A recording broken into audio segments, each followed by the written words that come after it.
Kubwa kwa wakulima ni kwamba serikali anayoongoza Dr. Samia Suluhu Hassan inamlipia bei mkulima.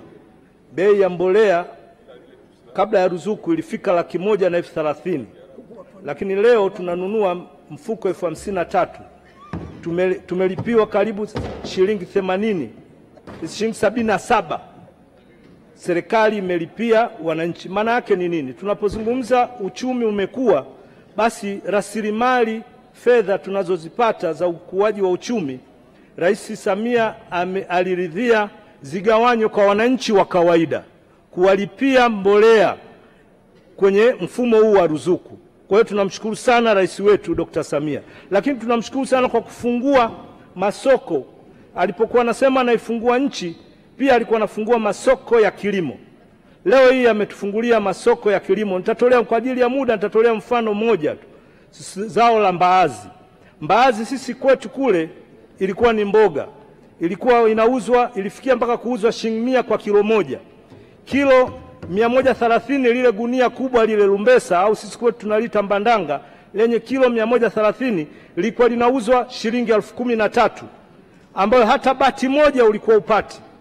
Lakini leo hii gunia hilo linauzwa mpaka $222,000. Una uwezo wa kununua bati 10. Kilo moja shilingi 1,710 tumeuza mwaka jana. Lakini zao hili la mbaazi tunaposema kwamba limefanya vizuri na Wizara ya Kilimo umesimamia vizuri, na tunapokusifia Mheshimiwa Bashe umefanya vizuri, atukusifii kwa sababu leo kuna mara nimesikia kwamba wanasema wabunge kazi yao kumsifia tu Bashe kwenye hotuba hizi.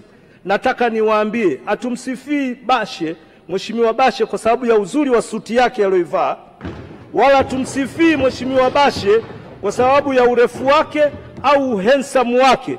Tunamsifia Mheshimiwa Bashe kwa sababu ya uwezo wake alionao anaosimamia sekta hii.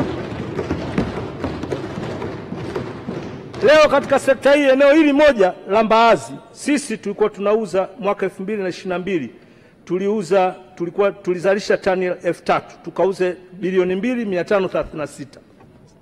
Lakini mwaka 2023 tukazalisha tani 4,000, tukauza shilingi bilioni 9,267,000. Hizi zilikuwa take home walipata wakulima.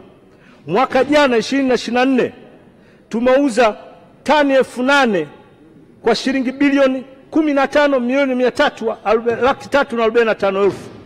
Bilioni 15,345,000. Kwa hiyo maana yake ni nini?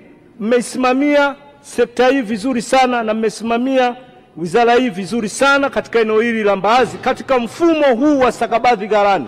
Mimi nataka niwaambie wenzangu wenye wasiwasi na mfumo huu wa stakabadhi ghalani, mfumo huu umefanya kazi vizuri sana, na kupanda kwa uzalishaji na bei kwa wakulima wetu kule na Mtumbo kumetokana na uzalishaji umekuwa kutokana na mfumo huu wa stakabadhi ghalani, na hasa pia mfumo mlioweka wa TMX.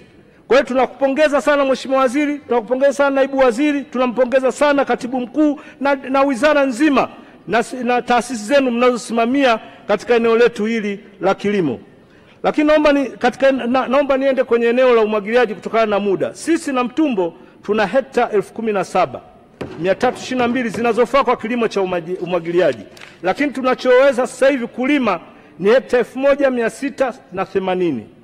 Na katika maeneo haya mengi hayana mfumo sahihi au kama tumejengewa mfumo wa umwagiliaji. Nitaomba kupitia wizara yako mtusaidie. Tuna mradi pale wa kienyeji katika mto Nahange Mtakuja ambao una hekta 300, lakini hauna mifumo na miundombinu ya umwagiliaji maji. Tuna Mwangaza Limamu hekta 250. Tunaomba sana mtusaidie ili tuweze kufanya katika eneo hili la umwagiliaji. Asante sana Mheshimiwa Naibu Spika. Mheshimiwa Sanga.